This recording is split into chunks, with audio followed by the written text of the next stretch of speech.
Do you like ketchup, but wish it was made from a different, bigger fruit than the tomato? Or that it tasted different, but still looked the same? Well then Maruta might be the fruit for you. I'm here in the highlands of Papua New Guinea, here with another plant from the Screwpine family. And if you're not familiar with that, it's a big family of plants common in Asia and the Pacific, but not found in the Americas. I've talked about this family a bit in some of my previous videos, but even just this one genus, Pandanus, has so many different plants worth talking about. This particular plant is unique to the island of New Guinea and a few of the surrounding islands, but to the untrained eye, it looks fairly similar to a lot of the other plants in the same genus.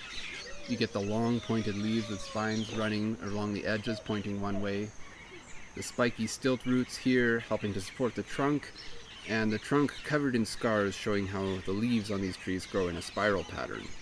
But what makes this one particularly interesting is its fruit. As you can see, this fruit is pretty large and pretty cylindrical, but with the classic segmented appearance that the Screwpine fruits tend to have. This one's about 1.5 meters long, but they can get up to 1 meter long, and weigh more than 8 kilograms, coming in a few different colors, and as many as 30 different varieties. This is one of the really interesting things about Papua New Guinea, actually.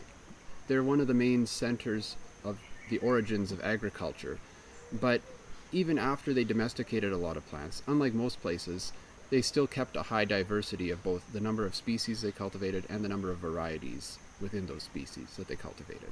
So health-wise, this is a really good fruit. The bright coloring is due to the high levels of alpha and beta carotene, which is the same source of vitamin A you would find in carrots. But because those vitamins are actually the source of the color, different colors of Maruta will have a bit different nutritional profiles. Similar to what I was saying in my video on Karuka, people in the highlands here don't tend to have a lot of oil or fat in their diet, especially since coconuts don't grow well at these high of elevations. And then while Karuka is a great replacement for coconut in that respect, it grows at the high elevations. So you have this zone in between where it's too high to grow good coconuts, but it's also too low to grow good Karuka. Fortunately, Maruta grows well in that zone. The fruit itself can be more than 16% oil, very rich in omega-3, 6, and 9 fatty acids in there as well. And some rural villages can have as many as 20 to 30 trees per person of Maruta. So with that in mind, over the course of a year, Maruta could make up as much as 40% of a person's dietary fat intake. That said, like in a lot of traditional societies, in Papua New Guinea, there's a strong sense of sharing the resources you have, because you never really know when you'll have a poor harvest and need to get help from others. So you would have big get-togethers here in the highlands where people from the highlands and the lowlands would get together, and during Karuka season, the highlanders would come and give away Karuka to people from lower down where they couldn't pick it. And then during Maruta season as well, people from lower down would come and give Maruta to people from the highlands. So you did get these nutrients shared around.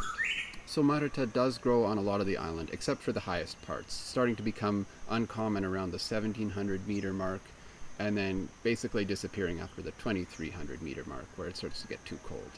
But approximately 60% of the population here grows Maruta as one of their important crops.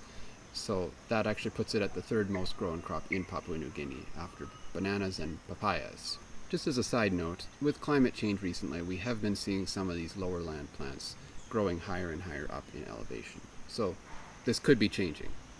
So how do they eat this? Well, the seeds are hard like bullets, and at least around here they don't eat them.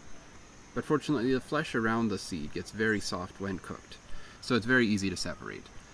I wanted to try this for myself, so I bought one from the market, but beyond knowing that they're traditionally either roasted or boiled, I didn't know what to do with it. So Papa James here generously demonstrated one of the traditional cooking methods for me.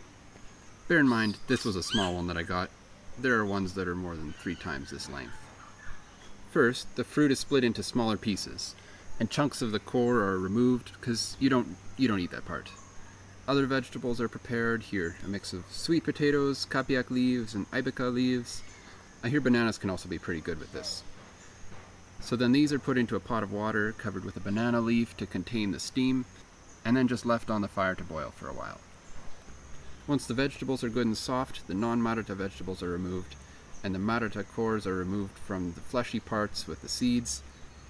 And then with that fleshy part, you add a bit of water, a bit of salt, and everything is mixed together, creating sort of a ketchup-like sauce in the end. The seeds, you can either suck them dry and just eat it that way, spit out the seeds, or the sauce can be squeezed from the seeds to make this dipping sauce for some of the other vegetables there. The taste in the end was kind of hard to describe. A fairly mild, sweet taste, maybe a little bit nutty, very creamy, very rich, definitely worth a taste. Medicinally speaking, this plant does have some interesting potential, though that said, research is still in the early stages. Amongst a few other results, it has been noted that Maruta does seem to inhibit the growth of certain types of lung cancer cells, and also that it had some anti-tumor effect on certain types of myeloma. Intriguing findings to be sure, but more research is needed to confirm that. I'll include a link in the description to a summary of the findings so far. Some other non-edible uses. The oil's pretty useful. It can be used as a hair or body oil. You can use it as a paint or a dye, as you'll find out pretty quickly if you get it on your clothing. And this use of coloring has traditionally extended to face paints as well, which is a pretty common practice throughout a lot of Papua New Guinea. And apparently the oil also makes a good polish, which some people will use it to polish their arrows as well. Like with a lot of the screwpines, the rest of the plant can be pretty useful as well. The trunk makes a pretty decent strong timber. The stilt roots, because they're spiky, can be used kind of as a peeler or a shredder for certain vegetables. And the leaves and stem bark can be dried and woven into mats, made into beds, and just used to decorate a house. So overall, a very useful plant. So anyway, this is just one of the many interesting plants native to this vast and little explored area of Papua New Guinea. There's plenty more where that came from, and I'll certainly be covering more in future videos, so stay tuned for that. And as always, if you have any corrections or suggestions, or happen to know more about Maruta, which there's not a whole pile of information about online, I would love to hear that down in the comments down below. And if you enjoyed this video and would like to see more, liking and subscribing always really helps me out.